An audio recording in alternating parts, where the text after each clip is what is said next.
Hey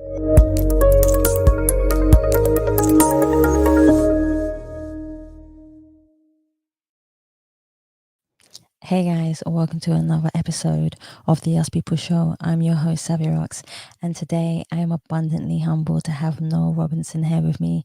He is an award-winning international worship artist, songwriter, and producer, one of the most beautiful crafts to have in the world.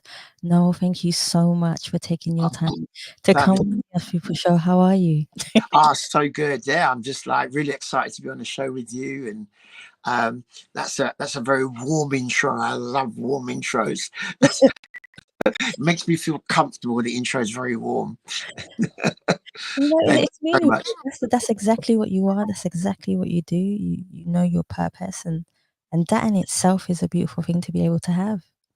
Yeah, I think at the heart of our humanity is purpose, and there's a saying that talks about if you don't find the right use, if you don't find the right purpose for a thing, then you stand a chance of abusing it.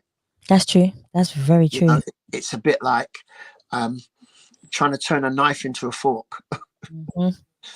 And you're angry at the knife because it doesn't operate like a fork, but you're trying to make it operate like a fork. It just doesn't do it. It But doesn't then work. you spend most of your time being frustrated at the knife because it's not a fork, when actually if you found a fork, got a fork, and you put a knife together, the most amazing purposes worked out through that, because you can eat a meal really nicely with a knife and a fork. Usually, or I find that. So I know this is bizarre. I was talking about this already, but I find that eating with your hands is even better. There's something about eating with your hands. Absolutely. Amazing. I dare say probably in, there's something that's attached to the hands, but I got a feeling that before there was utensils and you had to use your hands, Naturally, yeah. and that sufficed for everything, but then there came a time when I suppose hygiene and various things came into to play, because disease came into the world in a Disease. unique way that could be picked up by a hand. So maybe a fork would be the thing to use, or some sharp utensils. So yeah, most certainly, our hands are the original tools, They are. and they can do a lot more than we use them for. Obviously, simply Yeah. because before we made the tools that made the tools that made the tools to help our hands, so we didn't have to work as hard. You had to use your hands. There you go. That makes so much. I know I could Purpose. talk about this all day. I know I could. What about the knife and forks or the food? Which one? Come on. Oh, well, the food, most definitely. I am a foodie. I love food. I love tasting food. Every food has a blend of culture, and it's a beautiful thing to be able to travel when you embrace other people's cultures. It's just Absolutely. one of those Culture. wonderful I things. traveled a lot, and I remember going to China, and I was in China for like 2 weeks, and I really love Chinese food. I really do. That's my go-to outside of my culture. It's my go-to food.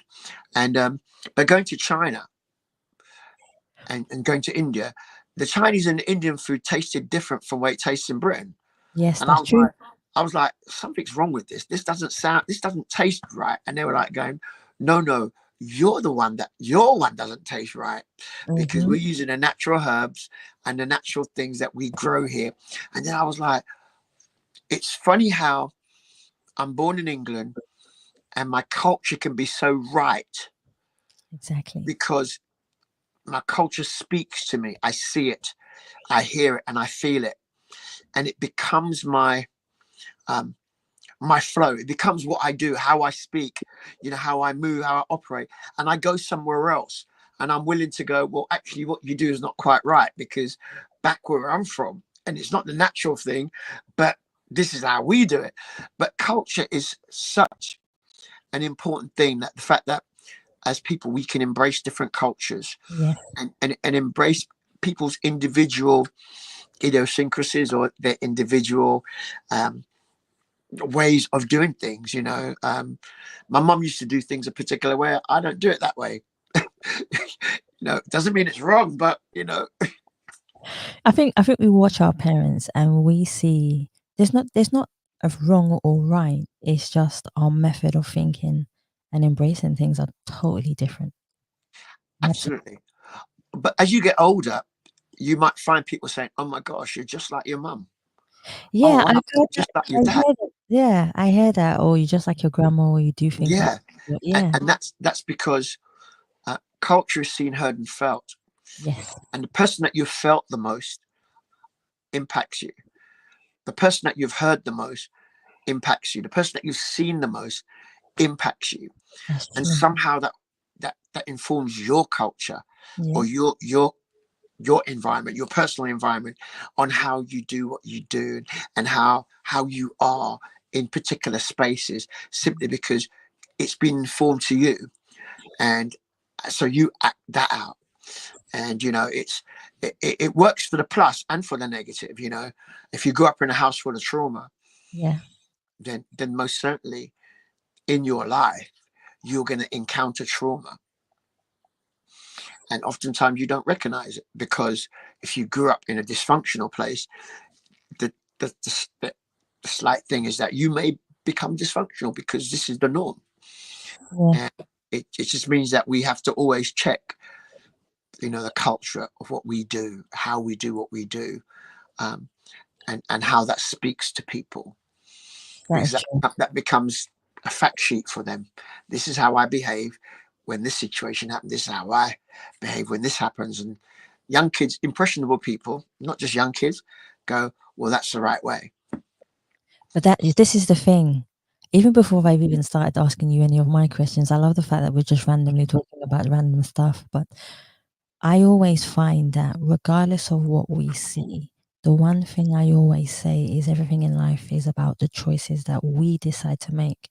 We decide to be like our parents. We decide to, see and follow people, or we can decide to change that generational concept of things and decide to go on our own paths. Yes, it can be hard because trauma is a massive factor of who we Absolutely. are and how we become what we become. Absolutely. No, And one of the things I talk about, and in my kind of mentoring, and especially when I'm talking to artisans or artists, um, people who are creative, whether you be a painter or whatever. And I often start my statement by saying, you can't be that good and that excellent and that amazing Mm. without being dysfunctional. Yeah, I understand it. Because there's a part of you that whatever your creativity um, does to produce the outcome, there's a Mm. part of you that has to love it. True. And loving inanimate things, that what does it give back to you to love your music? What does it mean to love your music? I love my music. I just love my music. It's more than life. But actually, to be good at music or art or painting or even um, broadcasting, there's an element where the word dysfunction sounds like a really strong word, because nobody wants to be known as dysfunctional. But actually, where I find the disconnect oftentimes is in the emotive place. Exactly. You're so used to pouring yourself into your craft, into your ability to interpret what you see and what you feel, and what your expectation, and because that's what people go, wow, that painting looks just like me, or that painting describes something, or that music, oh my god, it spoke to my soul, or whatever. But to actually produce that, it took your emotions being in a place that it was stretched out of context, Yes. and your only response is, well, I want to tell the story about this. If you're a songwriter, or I want to paint the picture about this, and the pictures come out and people look and go, whoa, you're painting what you feel, Hmm. but you can only use the building blocks that you have, because um music, a G, an A major, a D minor, it's the same all over the world. Melody, the succession of notes that follow each other, they can be found in all different things. Every time you listen, you got cars driving out behind you. Every time they blow their horn, that's a note. That's true. And so there's sounds all over, and the creativity we have is to be able to pull those sounds from out of the air, put them in our box, and then reinterpret them and say to people that I've put, I say music is the only thing that you can put your emotion, your intention, and your revelation in a single note. And you don't tell people the story, you play, and they go, wow, I just felt that. I just felt what you did. Some goose pimples or something just went, wow, you just spoke to my soul. You just watered my soul. Something about that. Why? Because, I always say that music is, and the gifts from God, all the gifts that God gives us are gifts that connect to our humanity. So when we speak about culture, we can't negate the fact that we have to learn from somewhere. Yes, true. And I speak with this accent, because I was born in London. Yeah. And I have a very London view of the world through London lenses, which may not be correct when you go elsewhere. When I came to Nigeria, it definitely wasn't correct. I need you to elaborate on that. Okay, I want to know why it wasn't correct. You being in Nigeria. Well, do you know what? It's quite interesting because, I've been to Nigeria, I don't know, 7-8 times, quite a lot of times, and I've got so many friends in Nigeria, and I began to realize my first experience going to Nigeria was not the best experience because of various things, but one of the things I noticed was I saw 7 or 8 young boys trying to sell me water in bottles and paper bags of water because it was so hot, and they were all pushing each other out the way. They were all what I would call aggressive. In England, we line up at the bus, waiting for the bus. The bus shows up, whoever's near the door gets on first. And if you're last getting on the bus and you don't make it, that's not how it works. So growing up in a culture of queues, growing up a culture of politeness, if that makes sense. Yes, kindness. Yeah. And I'm politeness, I'm not sure if that's the right word, but you kind of are less aggressive is not the right word, but yes, less pushy. But then going to Nigeria and seeing this in the young people, and then recognizing that actually, as I travel around the world, going to Russia back in the day, and who are the black people that I saw there? Nigerians. Going to Eastern Europe, who are the black people that I saw there? Nigerians. Going to America, Canada, going to even the Caribbean, going to China, who are the black people you saw there? Nigerians. And then I realized that God has given Nigeria an amazing spirit of conquest and a spirit that says, we don't accept no. We are yes. And it's the confidence. It's the confidence to, just saying that, fake it until I make it. I've heard that so many times. It's the confidence that, somebody's done something. You go, well, that's really cool. Have you ever done it before? No. Oh my gosh, I employed you because I thought that you had done it lots of time. But the way you spoke, and it's that self-confidence, which I think is very, very powerful, because it means that people become high achievers in the right way. Yeah. But also the dysfunction of it is that you can be overzealous, and it causes problems where you are when people don't understand you. So that's my experience of Nigeria, and I'm hoping nobody shuts me down tonight. This guy does not like Nigeria. I love Nigeria. Abuja, Ibadan, Ife, Port Harcourt, Benin. Yeah, I've been to all of them. Listen, there's nothing wrong with having your opinion on where you come from or your culture. There's nothing wrong with it. Everyone has something to say about it. I have multiculturals. I have Indian and I have St. Lucian, and then there's so many different concepts that I have about each side. I'm like, well, this one does it this way, and then this one does it this way. Which one am Absolutely. I meant to be? Which one am I meant to be? Exactly. So what's beautiful about that is that you're oftentimes in a position when you see the differing cultures, you're oftentimes in a position to go, actually, that first bit of what they did there makes sense. The end This, bit doesn't. mm-hmm. The middle bit of that bit makes sense. And, you know, the end bit of that, that makes sense. So I've got the opportunity to go, I'm going to take this beginning bit and Yeah, I'm going to take this middle and take the end bit. And, you know, you get success. And people go, how do you get success? Simply because you are willing to open your eyes and learn exactly. from culture or learn from what you see and what you feel and what you hear. And I love that. You know, as a musician, you know, I've taken musical ideas, Yeah. rhythms from Africa, and not just Nigeria, Ghana, you know, Zimbabwe, Zambia, Tanzania, Uganda, Kenya, Ethiopia.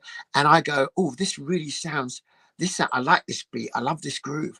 And I put it in Mm, a track. And then I go, do you know, I'm going to use the high life bass of those guys, what those guys do, and you know, in this kind of music, and I'm going to put that on it, and then I'm going to add some European kind of rock stuff going on in it, blah blah. And people go, "Oh my gosh, I love this group." This is what, whoa, what have you done? You've just thrown the meat, the vegetables, the carrots, the potatoes. You've done everything, and you've thrown them all in the same pot, and you're cooking them with the same oil, so they're all going to taste the same. And I'm like, hey, why not? you can, so embrace it. You can. Absolutely, absolutely. So it's, you know, I think that's one of the things about my music. You know, growing up as a musician, I started playing the guitar at 5. And why so young? Well, my mom died when I was 5, Okay. and my father, um, you know, in England, he played the guitar every night, See. which I think was a way for him to soothe the loss of, or to mourn the loss of my mother, which he loved dearly. And um, my sister was too young; she was 2 years old, so she had to go and live with my aunt.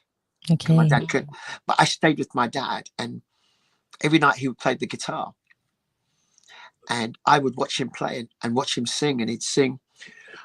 You know, he's a Christian, but he would sing hymns, and I used to sing folk songs, and like some of the folk songs always intrigued me. They were songs about life in the Caribbean and people in history. You know, Marcus Garvey. But I grew to love the sound of the guitar. So Mhm. at 6, I said, Dad, can I play? And he put it in my hand, and I began to play from 6. But my dad loved country and western, Oh so yeah, I that's had my to listen grandma to a lot right of there. country. Mhm. But secretly, I was in love with the guitar, and I would be listening to the radio, and I'd be listening to Santana, Jimi Hendrix, Yes. Eric Clapton. I'd be listening to Gary Moore. I'd be listening to the Rolling Stones, the Beatles. I'd be listening to all this pop. I'd be listening to you know, the rock and roll stuff, you know, and I'd be like, yeah, I was practicing doing all this stuff. And the truth is, church became the breeding ground. So I'd bring all that stuff to church. And when I started to play in church, I was playing rock and roll. I was playing reggae. I was playing all different sorts of music. And they'd be like, what is that? Why are you not playing the ska thing that we do? And I'm like, man, this sounds better. Let's groove it. The 60s, 70s soul. Let's do Earth, Wind and Fire on this. Let's do, and then you know, in school, I was a bit of a child prodigy because obviously Mm. um, the environment that I grew up in, going home church, playing at church, meant that I practiced all the time. Yeah. And in school, so all the kids my age, they were like, wow, how do you play so good? What's that all about? We only practice once a week. And I'm like, I'm playing every night Yeah. because I have to. Um, and I think that, you know, I went on to study classical guitar.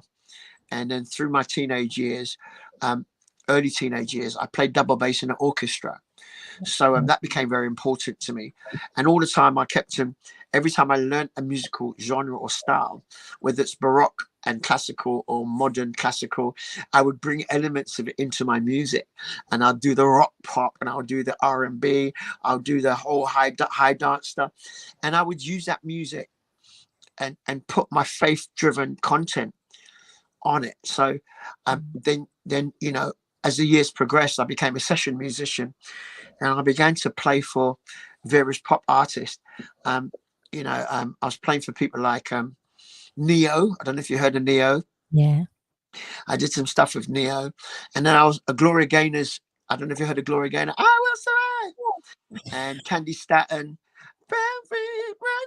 and I became their music directors, and wanting to pursue a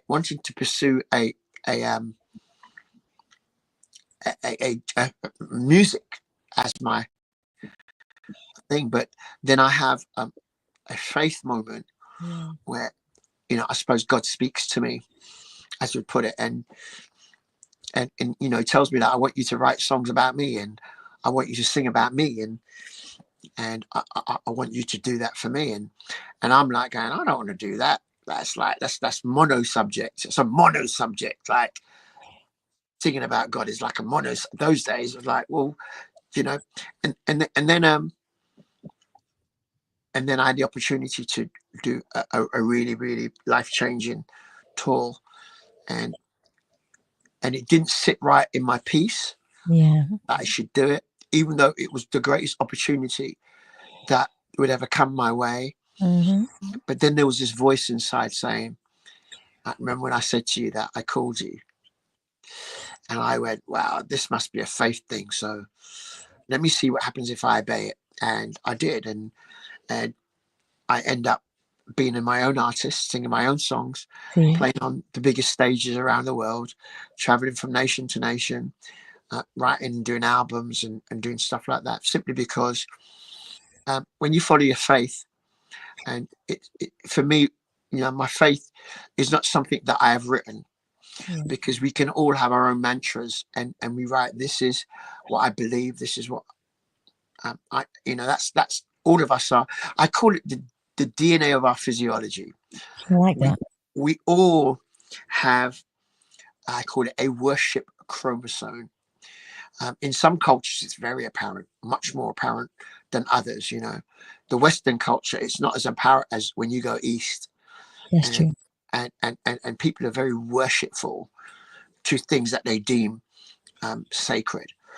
So I realized that I couldn't write my own faith, because writing my own faith meant that I want the best of everything. That meant say no to everything. And there's some things you just got to say no to, you know, they take you down a path that you don't don't need to go down. Yep. You know, and knowing wrong from right. Because, you know, in our humanity, everything is right. And we can find the reasons.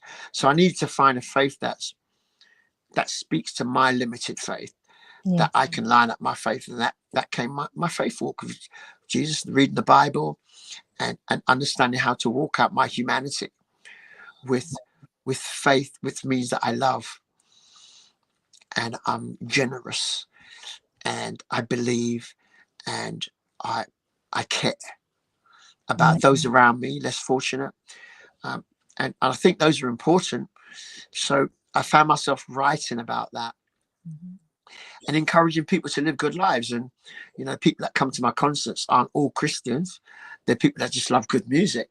Exactly. And I try to always tell them, my faith doesn't come from me. Because in a Western world where I grew up, if I wrote my own faith, then because of racism, I wouldn't love any white people.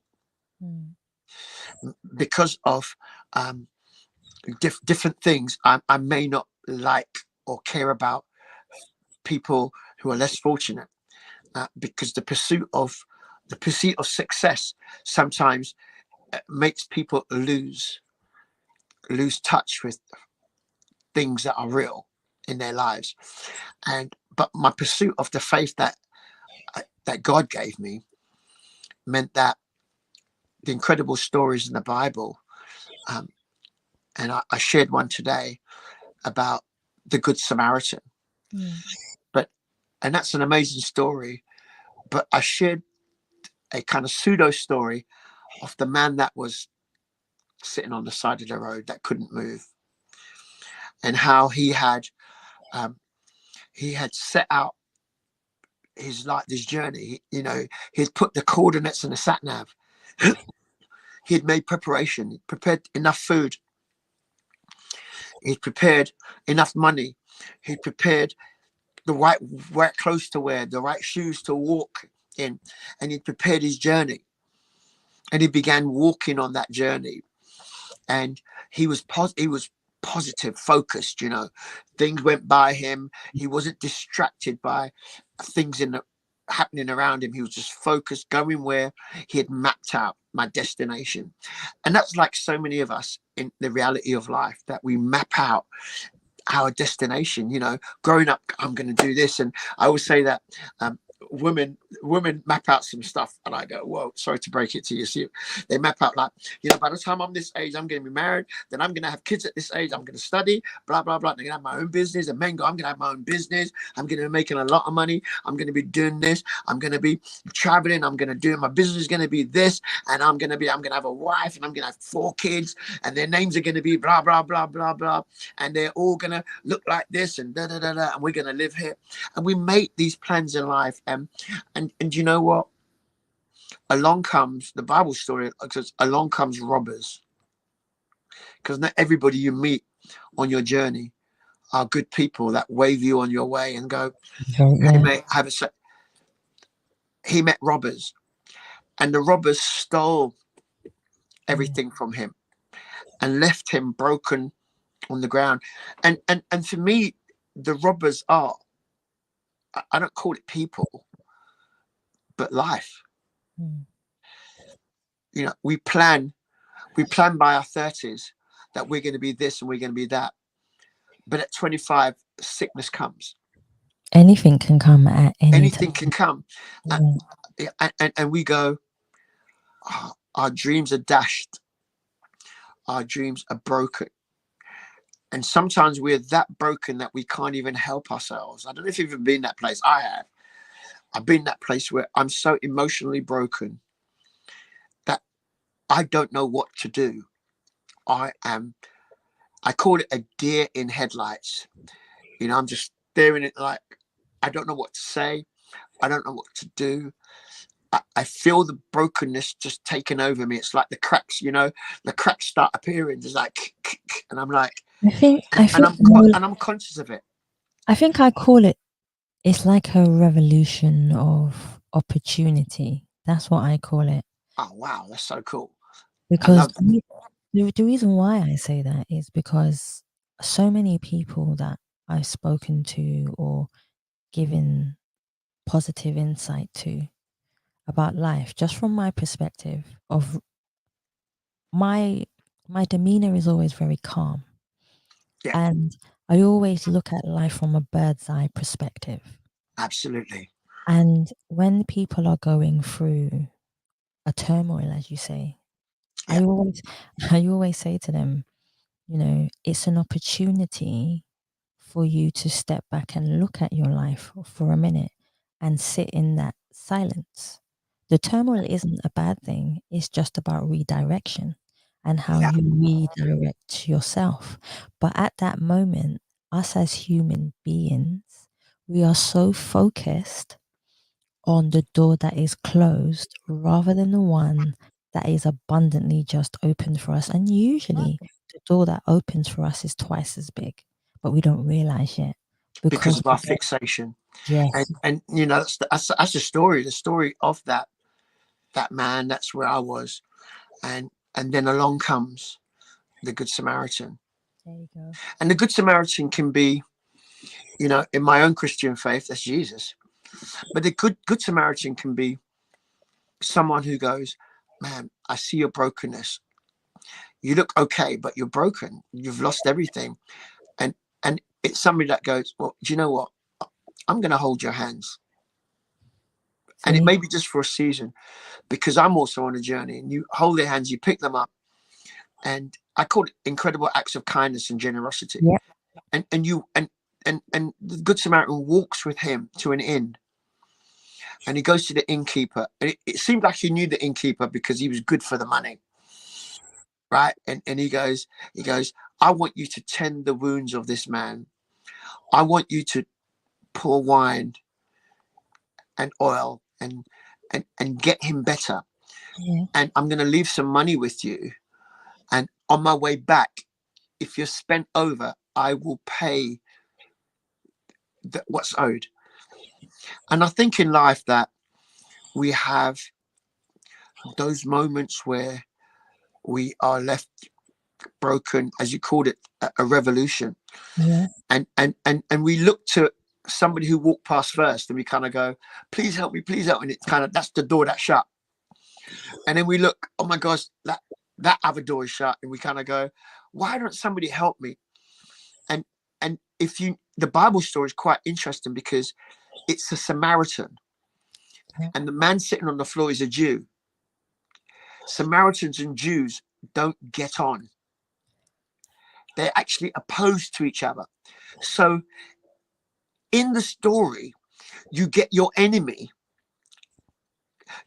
going, man, I'm going to help you. Isn't that a turn up? That the very situation you're in that's against you now turns around for you. Exactly. See. And like you said, because he could have said, I don't want you to help me. I'm waiting for the two Jewish guys that walked past first. I'm waiting for another one to come. But you know what? I'm going to take this opportunity for this open door. And it leads to a blessing. And all of us, you know, I'm a product of that somebody went, hey, I see your brokenness. I know we don't look like each other, and maybe we're not even on the same page, but my generosity won't allow me. My compassion won't allow me to walk past you and help you. And that's, you know, I take it, that's what your show is about. You help people, your generosity to share, you know, what's happening in you and the experiences that you've had to people. It helps people go, wow, I never saw it like that, because the bird's eye view. And I dare say the Samaritan that helped him went, it could have been me. Exactly. And because it could have been me, I'll tell you what I'm going to do. I'm going to help you because of the goodness in me. So if it ever happened to me, I know that I don't like to say karma. Karma is an interesting word, but I do know that whatever you sow, you do reap. And you know, and again, theologically, that might be an interesting, because we sow terrible things, but God in his kindness goes, hey, you don't have to pay for that. I paid for that. And you just put yourself right. So I think that being generous and sharing love and kindness, and it's not a utopian thing. It's like, oh man, you guys are spaced out. You're up there. And No, it's just a genuine, ambient spiritual thing for you to do. Yeah, I believe that. And it comes back to you. Goodness comes back to you. It does. It does go. No, there is one question I do want to ask, and I love asking this question on the show, which is, can you define yourself as a person, but also who do you see when you look in the mirror? But on the flip side of that question, has there ever been a time where you have looked in the mirror and not recognized the person staring back at you?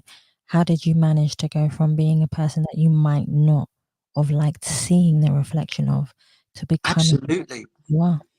Absolutely. You know, I'll caveat with this, that I call it the spiral step of life. Oh, I like that. And I've been in situations in my life where I've taken the wrong steps, and thinking that the steps that I've taken, or this door that I've taken, is meant to be steps that take me up, but they've taken me down.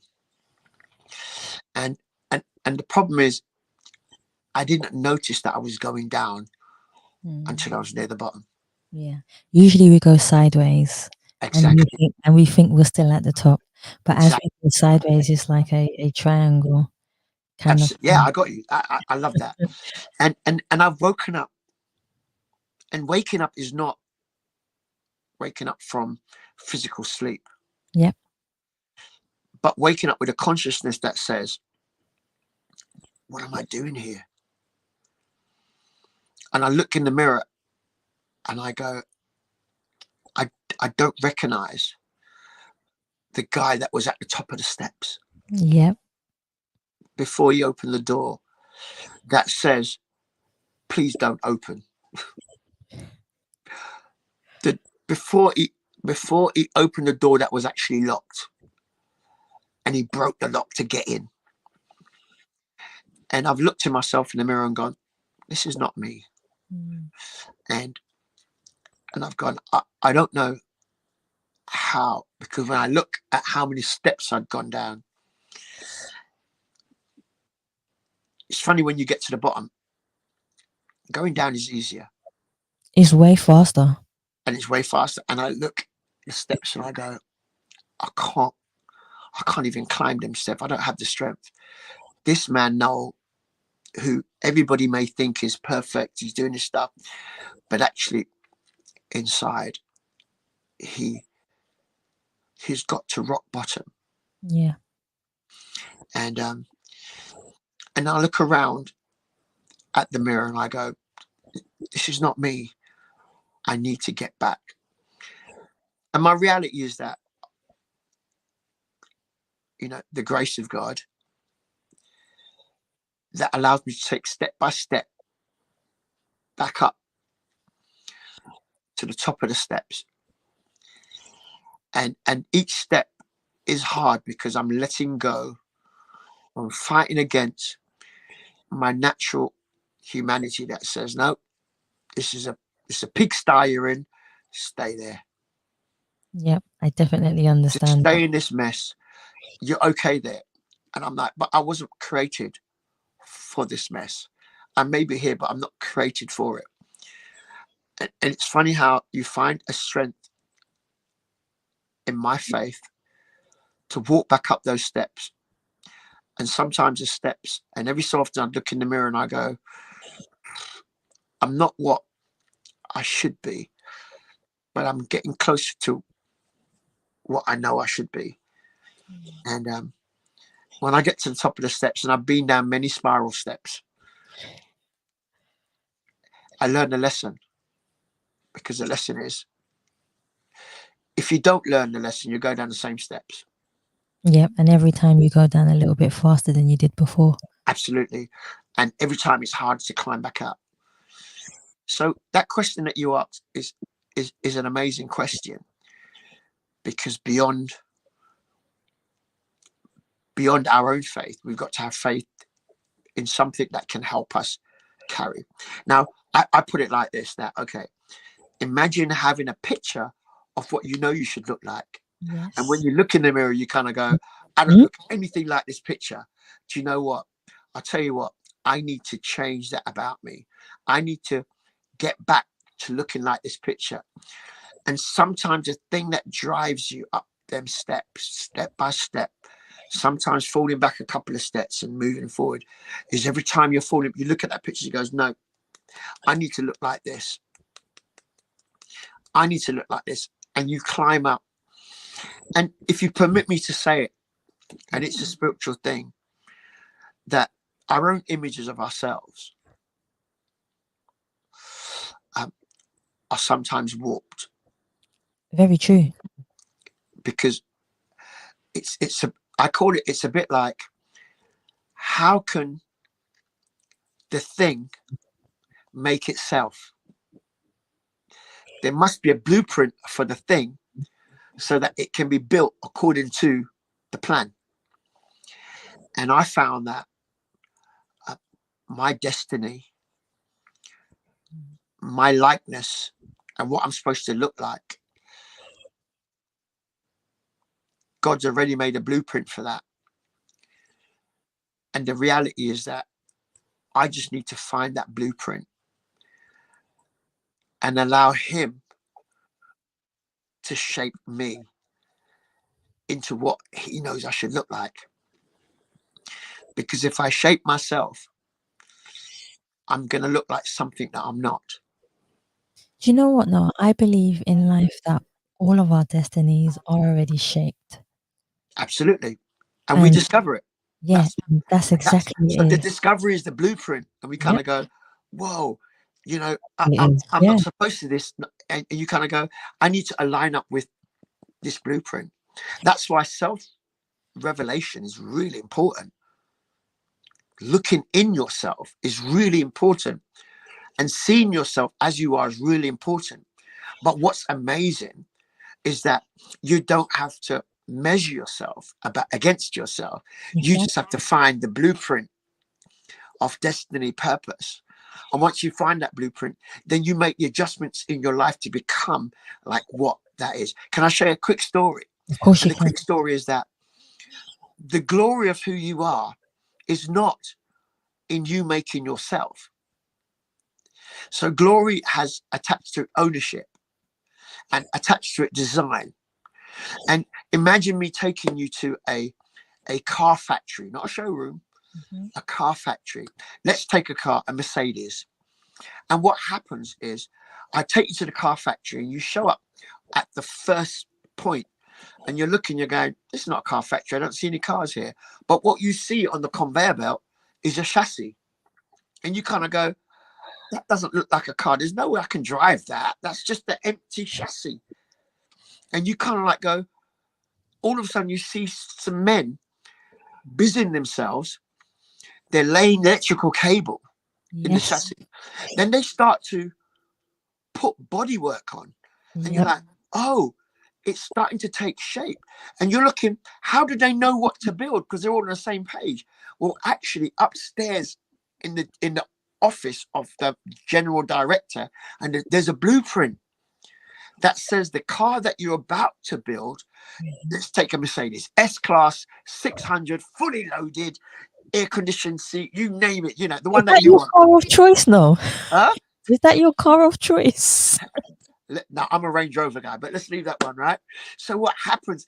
But what happens is that in that first stage, you don't see any of that to the onlooker, and you would never purchase that. Yeah. But then you'd say there's no glory in that. That looks mashed up. That looks crashing. But let's go to the next stage, and all of a sudden you see the body, and you kind of go, "Oh, that's taking shape." Mm-hmm. Then all of a sudden the wires are there, and then they put the engine in. And you're thinking, what engine is that? And they go, oh, it's a V12. You're thinking, oh, a V12, that's top of the range. Oh my gosh. That means it's going to go from 0 to 60 in 2 seconds. That's a fast engine. And the riders, and you kind of look at it, but it's still not complete. And let's go down the conveyor belt. And we get to the end, and the car looks like a S600. But the S600 has many different ranges in it. So there's an S6, there's an S500, which is the same body shape. There's an S600 with all the extras on it. And you get to the end and you're thinking, I could drive this, but it's not complete. But this is the beauty. There's a man there with a white coat, and he has 3 things in him. He has a manual, Yes. and he takes that manual because that manual is the information taken from the blueprint that says these lights function like this. And you look at the manual, this is how you switch the lights on.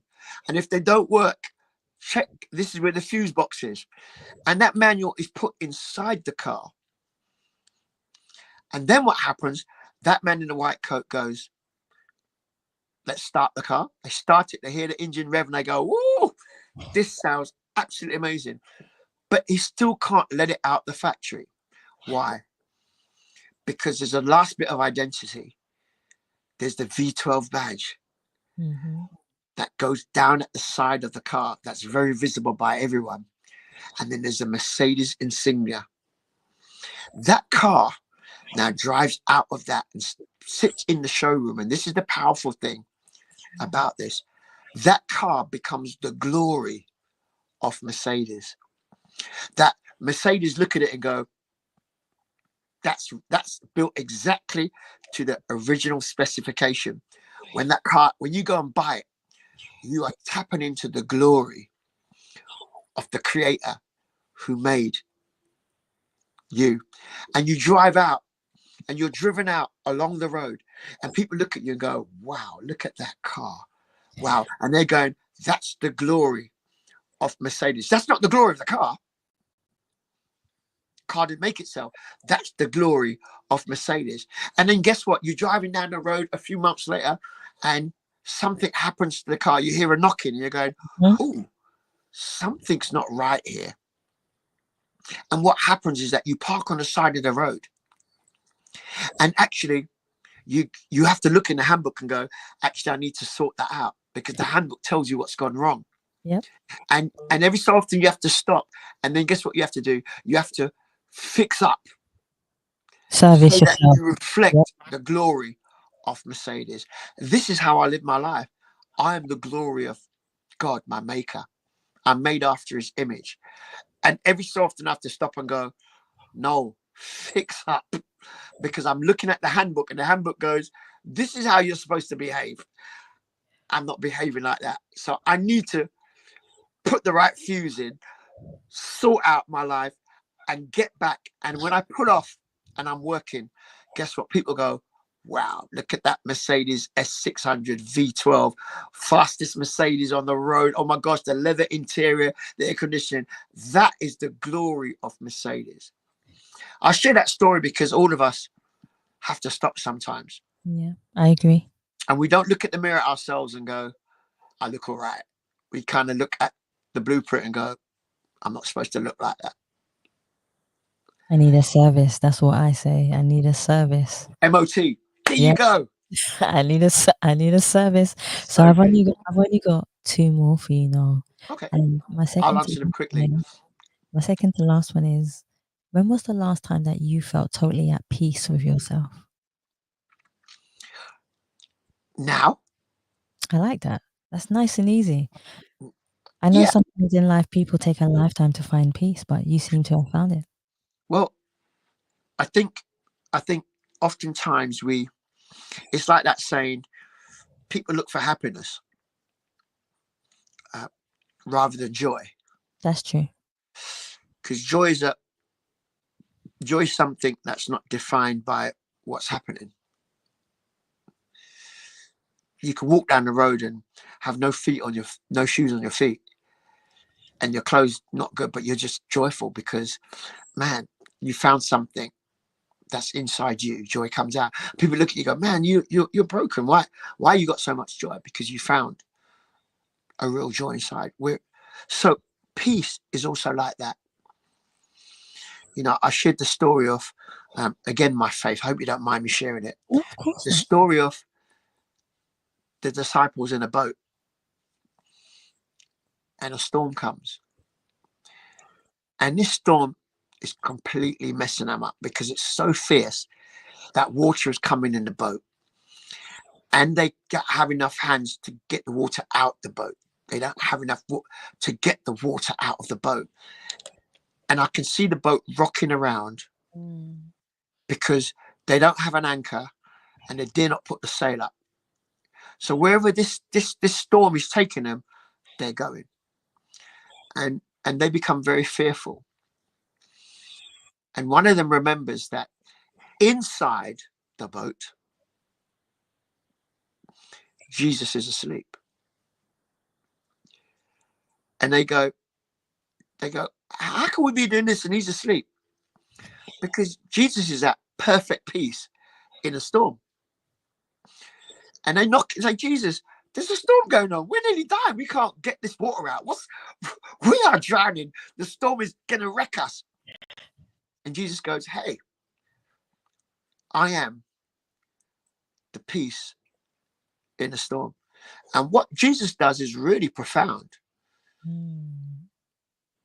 He speaks not to the storm. He doesn't speak to the water, but he speaks to the wind. Makes sense. Yep. Right? He speaks to the root. Now, the reason why I use that story is that I believe that eternal destiny is in all of us. This means that eternal process is in us. Yeah, I agree. And it means that in us, there's an answer to every storm that we go through. Oftentimes, the storms that we face are ones that we have conjured ourselves. When the beach sign said, please do not go out, there's a storm coming in, and you're going, as we would say in England, I don't business, I'm not listening to you, I'm going to go out because the day looks great. And they go, no, there's a storm coming in. Yep. Storm mess up your life. That's what the storm's called.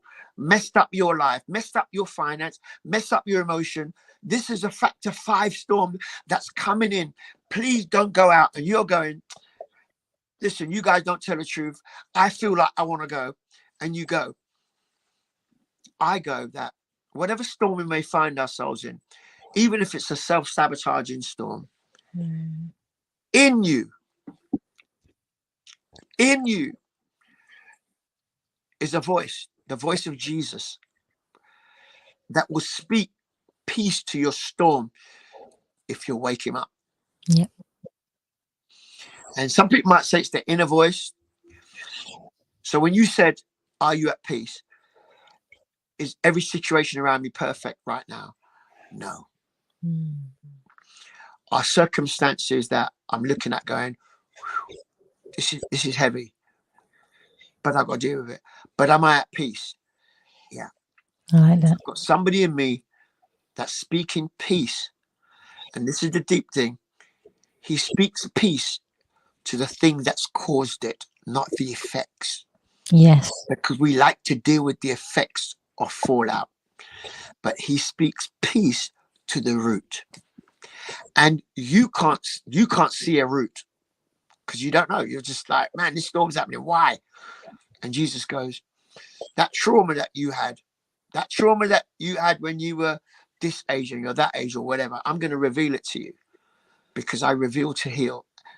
And the moment I reveal it to you and you go, God, this trauma is causing a storm in my life, take it away. I can speak peace to the trauma.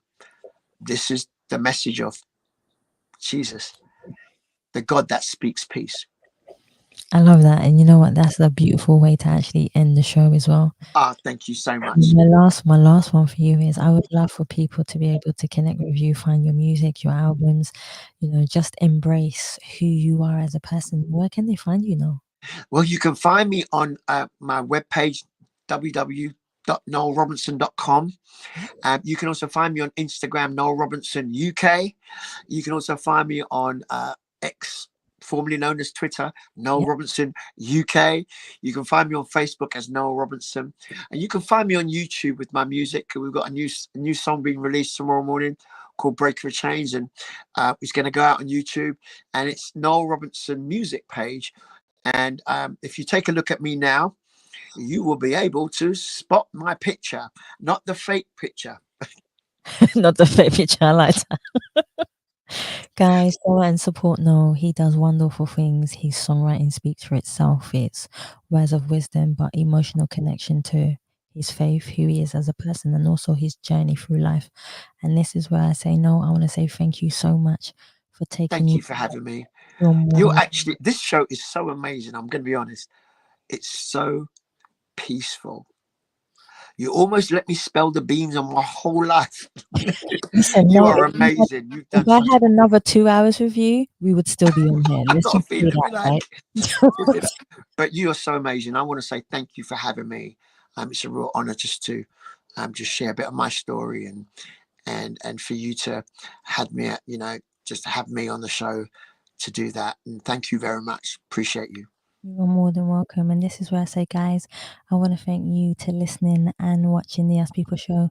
Please remember you can subscribe, leave us a comment on any platform. Please also follow us on Facebook, Instagram, X, as they now called, Twitter. I can't get used to that. I know I can't. I said, and there's TikTok. Hello.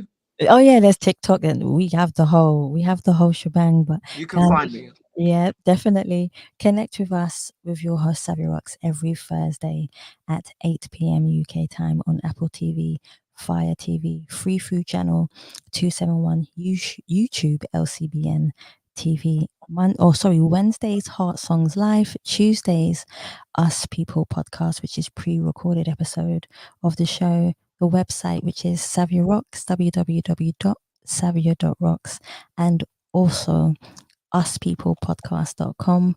Guys, this is where I say the most important part.